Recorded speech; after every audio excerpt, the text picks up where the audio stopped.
Good morning, boys and girls. I thought we'd start today with a little bit of our calendar. I got it set up on our wall here at my house. So here's our April calendar. Yesterday I wrote on there, I don't know if you can quite see, it says April Fools. That was what yesterday was, sort of a made-up holiday.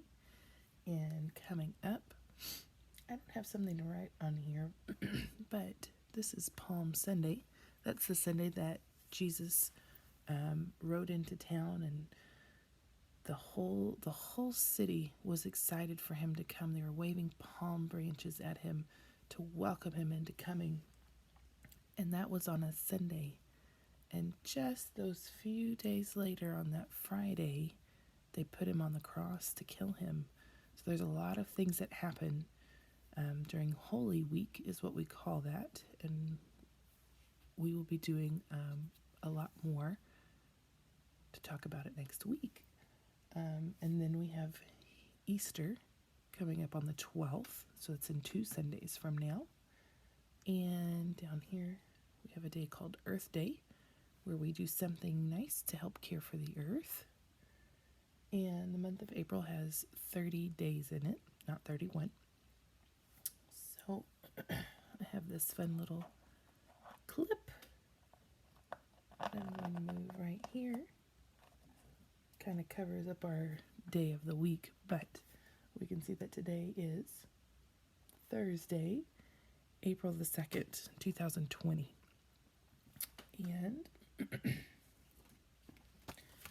I wanted to share with you a little bit of a Bible verse before we start. So, I think some of you might be feeling all alone. You're not with your friends. You're just with your family. Things are not the same. They're not like you usually have them. But I wanted to remind you that God is always with us. And he says, I will never leave you. You're not alone. And we can find that in Hebrews 13, verse 5. So I looked that up for us. Hebrews 13, verse 5 says, keep your life free from a love of money. Be content with what you have. For he has said, I will never leave you nor forsake you. So we can confidently say, the Lord is my helper. I will not fear. What can man do to me? So I just wanted to give you a little Bible verse to remind you that God is with us. Even if it seems a little hard during these times, we know that he loves us and he knows what's happening and he knows everything. And we can trust in him that he's got a good plan for us. Let's go ahead and say a little prayer to start this morning. Fold your hands, bow your heads, and close your eyes with me. Ready? Dear God, thank you for today. Thank you for our families. Thank you for everything that we have in our homes to keep us safe, a shelter. We ask that you be with those who have this coronavirus, that you would give them strength to fight it, that you would be with the doctors and the nurses and all of the people who are working with emergency services to give them health and strength, that you would be with the scientists who are trying to find a cure, who are trying to find a vaccine, that you would allow them to find those correct things that they need. Use the smartness and the brains that you've already given them from birth to find the correct things they need so that we can help our world. We ask that you be with our families who might be feeling scared. We ask that you be with us if we are feeling scared, to remember that you are in charge and that you love us and that we can be comforted by your words in the Bible, which we know are true. All this we ask in your name today. We love you and we thank you in your name. Amen. Okay, so now let's go to superkids. All right, so for superkids, you should be open to page 13. And on page 13, we're going to have our comprehension questions. So, just like we do in class, I'm going to help you read through the first one and make sure that we know what we're talking about. I will give you one tricky word that you may have missed on the other ones, but then I'd like for you to read them on your own and answer them on your own. And then this is important for parents to hear, parents or grown-ups, whoever might be helping you during these times. If the student is really struggling, you absolutely can help them with a word. I do all the time.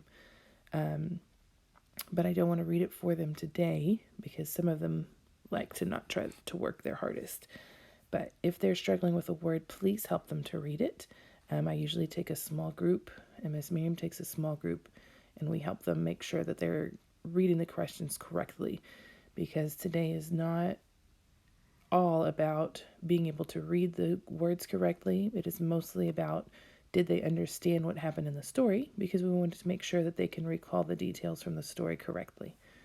So if they need help, give them a little help. We don't want to watch kids struggle.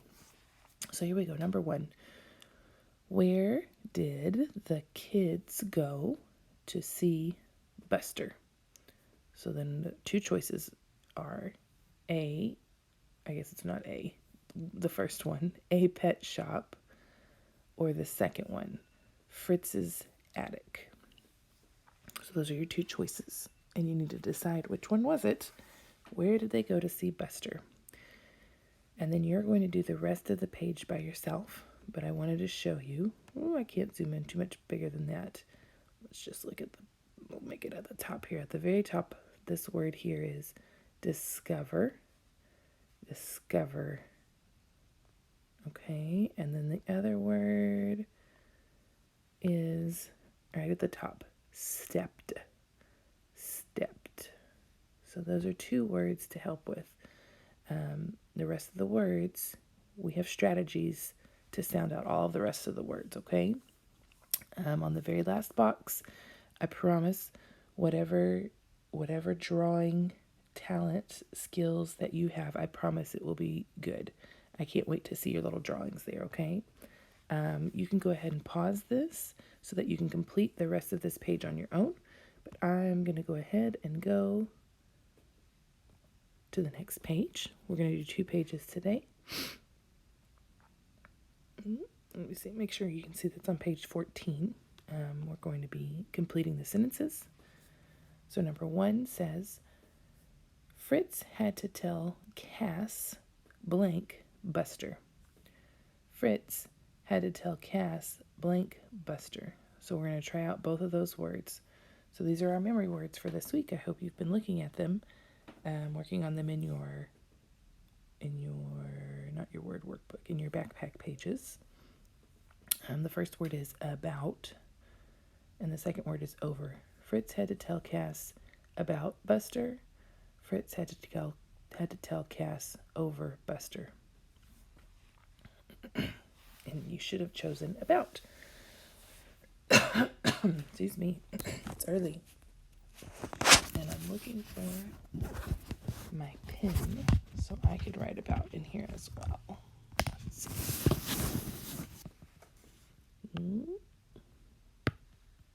I think I gotta bring it up. Ooh. Oh, because this one's not set on PDF. Sorry, friends. I wonder I can't write. Here we go. All right. A-B-O-U-T. This is sort of like when I'd write on the board at school.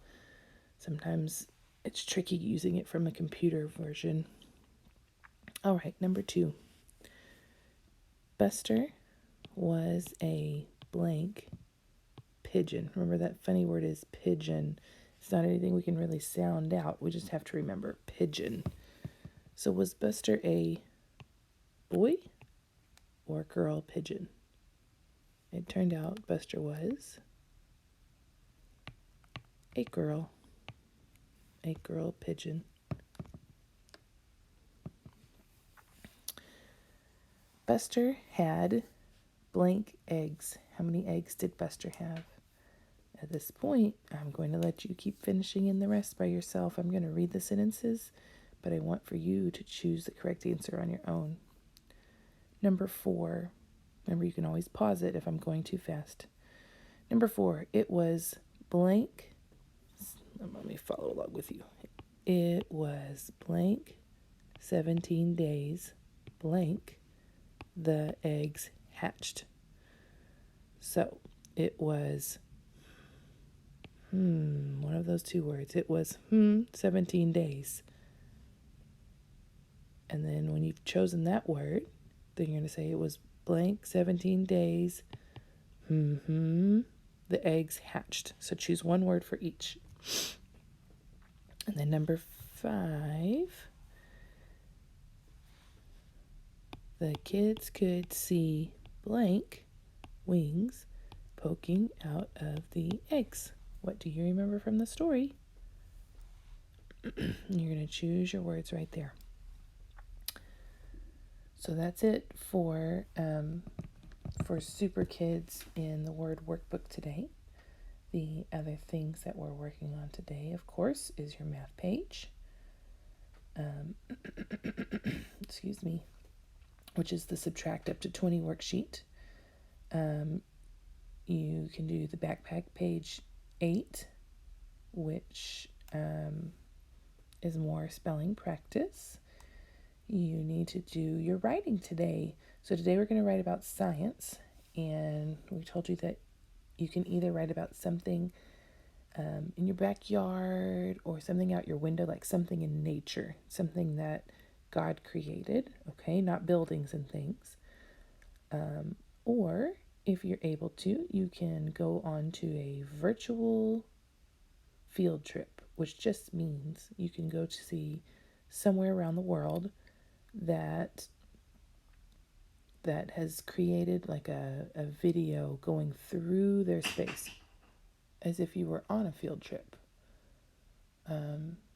So I sent that link out much earlier this week, or I think I put it in with the writing. I'll make sure that I send the link again so that you can easily find it today. And there are lots of places you can go. And I wanted to encourage you, please make sure that you're using the first, next, then last plan for writing 4 sentences and telling me first, next, then last. So especially if you're going on one of these virtual field trips, tell me what you saw first, next, then, and last. Telling me first in your first sentence is a good idea to tell me where it is you're going. Like if you were going to our classroom for our virtual field trip, you would say, first, I went into the classroom at Holy Cross. Okay, then you can tell me some details as you go on and what the things are that you have seen on your virtual field trip.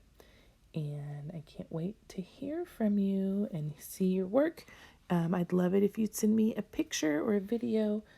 And if you have any questions or requests, if you just need me to say hello, let me know, and I'm happy to send a video or give you a phone call at home or whatever it is to help make sure that this time for you is calm and wonderful and regular. I love you and I miss you.